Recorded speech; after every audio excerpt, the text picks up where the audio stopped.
രൺവീർ അലാബാദിയയുടെ വിവാദ എപ്പിസോഡ് സർക്കാർ ഉത്തരവിനെ തുടർന്ന് യൂട്യൂബിൽ നിന്നും നീക്കം ചെയ്തു.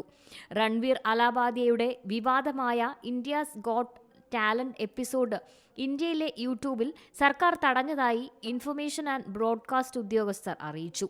രൺവീർ അലാബാദിയയുടെ അശ്ലീലവും വികൃതവുമായ അഭിപ്രായങ്ങളുള്ള യൂട്യൂബിലെ India got talent episode Indian സർക്കാരിന്റെ ഉത്തരവിനെ തുടർന്ന് തടഞ്ഞിരിക്കുകയാണ്. ഉള്ളടക്കം നീക്കം ചെയ്യുന്നതിന് മുൻപ് ചാനലിനെയും പ്രത്യേക വീഡിയോകളെയും കുറിച്ചുള്ള വിവരങ്ങൾ എഫ്ഐആർ ഫയൽ ചെയ്തിരിക്കുന്ന ബന്ധപ്പെട്ട പോലീസ് അധികാരികൾക്ക് കൈമാറണമെന്നാണ് നിർദ്ദേശം. യൂട്യൂബ്, ഇൻസ്റ്റഗ്രാം, ഫേസ്ബുക്ക് എന്നിവയുടെ ഉൾപ്പെടെ വ്യാപകമായി ആക്സസ് ചെയ്യാവുന്ന പ്ലാറ്റ്ഫോമുകളിൽ ഇത്തരം ഉള്ളടക്കത്തിന്റെ ലഭ്യത സ്ത്രീകൾ ഉൾപ്പെടെയുള്ള കുട്ടികളുടെ സുരക്ഷയ്ക്കും അന്തസ്സിനും മാനസിക ക്ഷേമത്തിനും ഗുരുതരമായ ഭീഷണി ഉയർത്തുന്നു എന്നാണ് കണ്ടെത്തൽ. രൺവീർ അലാബാദിയ, സമീർ റെയ്ന, ആശിഷ് ചഞ്ചലാനി എന്നിവർക്കെതിരെ സംസ്ഥാന പോലീസ് എഫ്ഐആർ രജിസ്റ്റർ ചെയ്തിട്ടുണ്ട്.